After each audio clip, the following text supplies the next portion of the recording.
I worked at Disney World. Yes. Hello and welcome.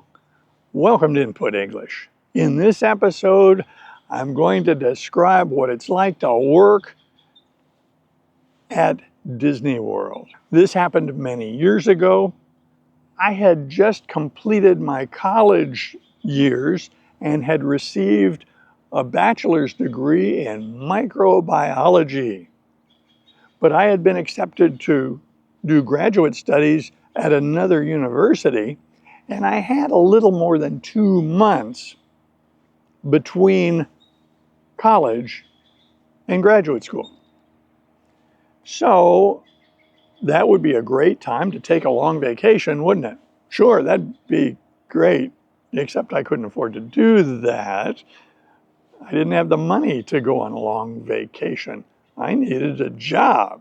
So I applied for a job at Disney World down in Orlando, and I got accepted.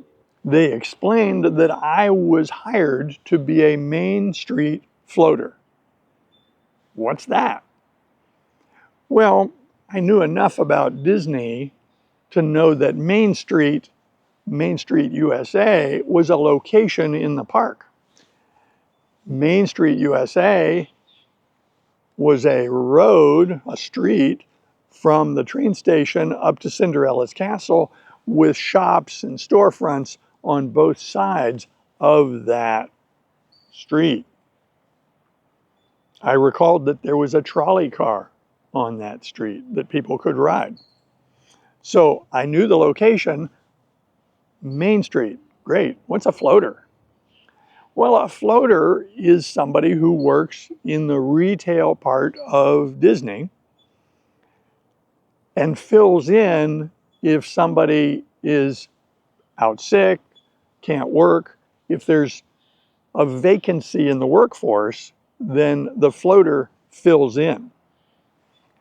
Main Street USA has a lot of shops, and they have certainly changed since I was there. But the big shop was called the Emporium. It was a large shop that had a lot of different kinds of merchandise. And of course, at Disney, that merchandise was going to be souvenirs, toys, things that people would take home to commemorate their visit to Disney World. Up the street, on the left side, going towards Cinderella's castle, was the magic shop. On the right side, there were a couple of shops that we called the tri-shops. There were 3 small shops together that functioned as a unit, but each had its own little theme. We just called them the tri-shops. These were all retail outlets on Main Street. There were probably others. Those are the ones that come to mind. Those are the ones in which I worked. There was another place on Main Street that's a little different than those shops, and that is the stroller stand. It was in the train station near the entrance of the Magic Kingdom. In the train station, they had set up the stroller stand so that families could come, and if they needed a baby stroller, they could rent one. Or if grandma or grandpa or someone needed a wheelchair, you could rent a wheelchair. And we managed the strollers and the wheelchairs. They had a lot of them. They had a large storage area, and then these items, the wheelchairs and the strollers, would be deployed from storage as needed for the guests. Also, those strollers and wheelchairs needed to be brought back in, cleaned, and put into storage and made ready for the next day. When I started work at Disney World, the first thing they did was take me to wardrobe. Yes, we wore costumes. Now, for a Main Street floater, it was very simple.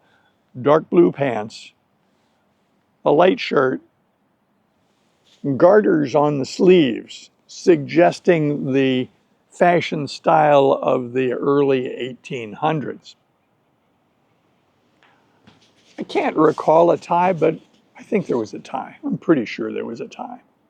We looked very clean cut and retro. That is, we looked like we were from a bygone era.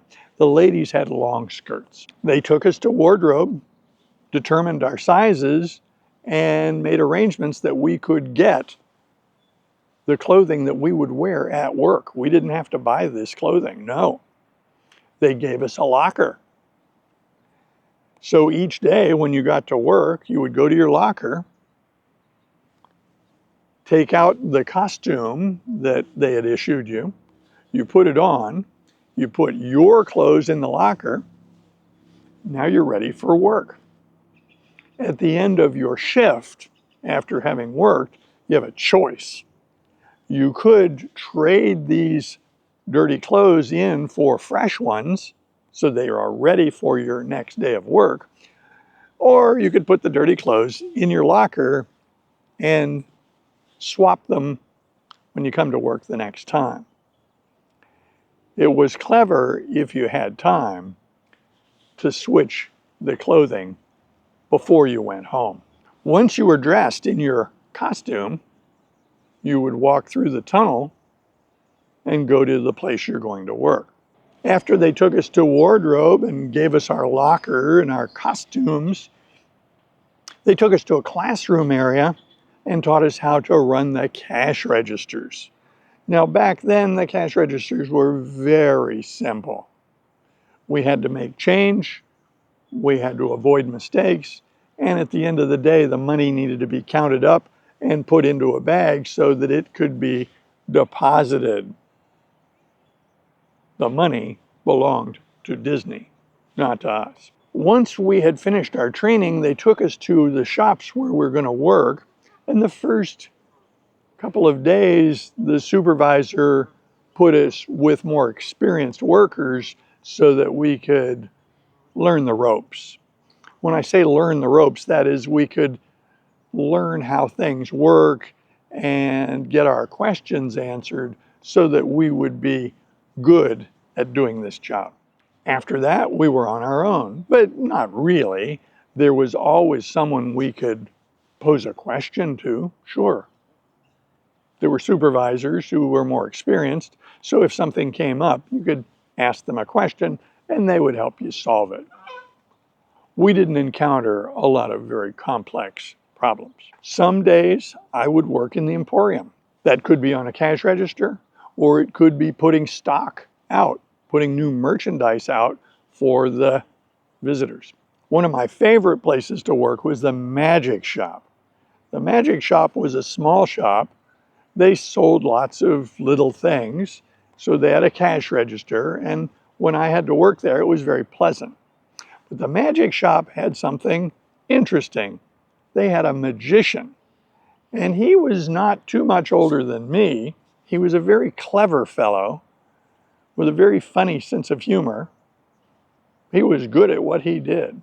He also did a little bit of retail sales. That is, he could go onto the cash register and sell something to a guest, but mostly he was there to entertain people by doing magic tricks. When we went on break or went to lunch, we went down into the tunnel and went to a cafeteria or break area, a lounge area, to rest and then plan on coming back to work after our break or after our meal.